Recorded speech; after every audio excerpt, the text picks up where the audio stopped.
కల్పవల్లి అనే గ్రామం ఉండేది. ఆ గ్రామంలో రవి, అర్జున్ అనే ఇద్దరు చిన్ననాటి స్నేహితులు ఉండేవారు. రవి ఒక సాదాసీదా రైతు కాగా, అర్జున్ మట్టితో కుళాయిలు తయారు చేసే నైపుణ్యం ఉన్న వాడిగా పేరు పొందాడు. వృత్తులు వేరైనా, వీరి స్నేహం దృఢంగా ఉండేది. ఒక సంవత్సరం, కల్పవల్లి గ్రామాన్ని తీవ్రమైన కరువు పట్టుకుంది.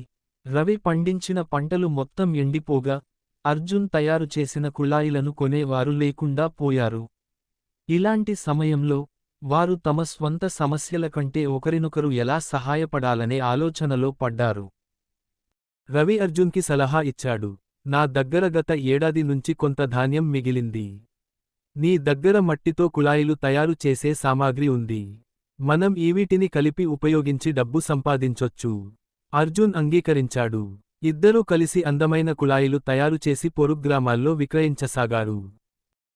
ఒకసారి కుళాయిలను అమ్మడానికి వెళ్తుండగా, వారు ఒక తుపానును ఎదుర్కొన్నారు. కుళాయిలు అన్ని పగిలిపోయాయి. అర్జున్ నిరాశగా ఉండగా, రవి సమాధానంగా అన్నాడు, స్నేహం అనేది మనం కోల్పోయినదానికి సంబంధించదు. మనం ఎదుర్కొనే కష్టాల్లో ఒకరినొకరం మద్దతు ఇవ్వడమే. రవి మాటలతో ప్రేరణ పొందిన అర్జున్, పగిలిపోయిన కుళాయిలను వినూత్నమైన శైలిలో రూపకల్పన చేయాలని నిర్ణయించుకున్నాడు. కొత్త రూపకల్పనలు మార్కెట్లో సంచలనం సృష్టించాయి. ఇద్దరికీ పేరు, సంపద తెచ్చిపెట్టాయి. రవి, అర్జున్ తమ ఆదాయాన్ని సమానంగా పంచుకున్నారు. వారు కల్పవల్లికి గ్రామహీరోలుగా తిరిగి వచ్చారు. గ్రామస్థులు వారి స్నేహం, పరస్పర సహకారం చూసి అబ్బురపడ్డారు.